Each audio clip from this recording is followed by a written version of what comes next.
Hey all, and welcome to Tech Fact Friday, and our first two-part series.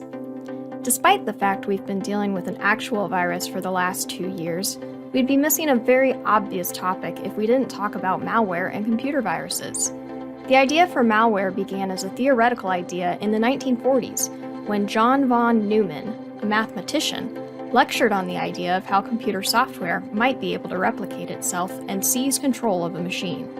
Before the first actual piece of malware code was written, a sci-fi book was published that eerily described a world of undetectable computer programs that transferred themselves to other computers.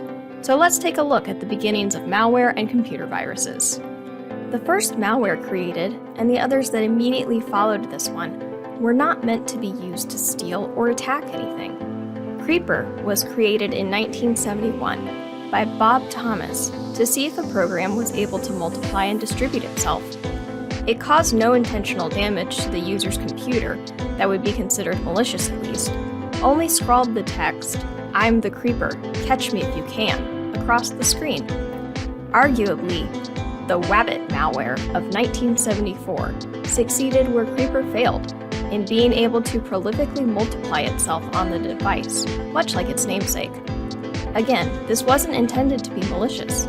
It accidentally became so by multiplying so much, it crashed the system. Finally, sticking with the animal theme, in 1975, a viral game named Animal was created that played 20 questions with the user to guess the name of the animal they were thinking of. Partially for the sake of convenience, the creator made it spread to other directories the current user had access to and replicate itself there if it wasn't already installed. These three programs that I just discussed are the first examples of an internet worm, a denial of service attack, and a Trojan horse. Now that we know a little about the first malware created, let's look at some unique, more modern ones. Computer worms can be spread by email attachments or clickable website links. The Blaster worm of 2003 functioned differently because it took advantage of a vulnerability in a port to spread. No need to wait for someone to open an attachment. It just randomly searched IP addresses until it found an unpatched, vulnerable port and then spread to all other connected systems, where it would slow the computer down, force random restarts, make the device unusable, and just be generally disruptive.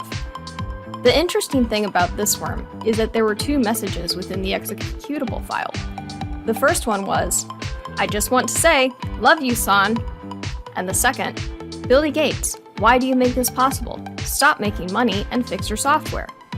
Ironically, Microsoft had already issued a patch for this vulnerability before the worm was released. It was simply that many individuals and companies just hadn't installed the updates to prevent this. As a response, some unknown creator made the Welchia worm to counteract the Blaster worm. It hunted the Blaster worm, removed it, installed the Microsoft patch that would have prevented the infection to begin with, and was programmed to uninstall itself on a set date. It was a well-intended idea in theory, but in true fashion of a worm, it would still bog the system down. And it's illegal, no matter the intention. That's all we have time for today. Check back February 4th for the second part of this malware two-parter. Remember to share, like, and follow for more content like this. Until next time, it's time for an upgrade, a technical upgrade.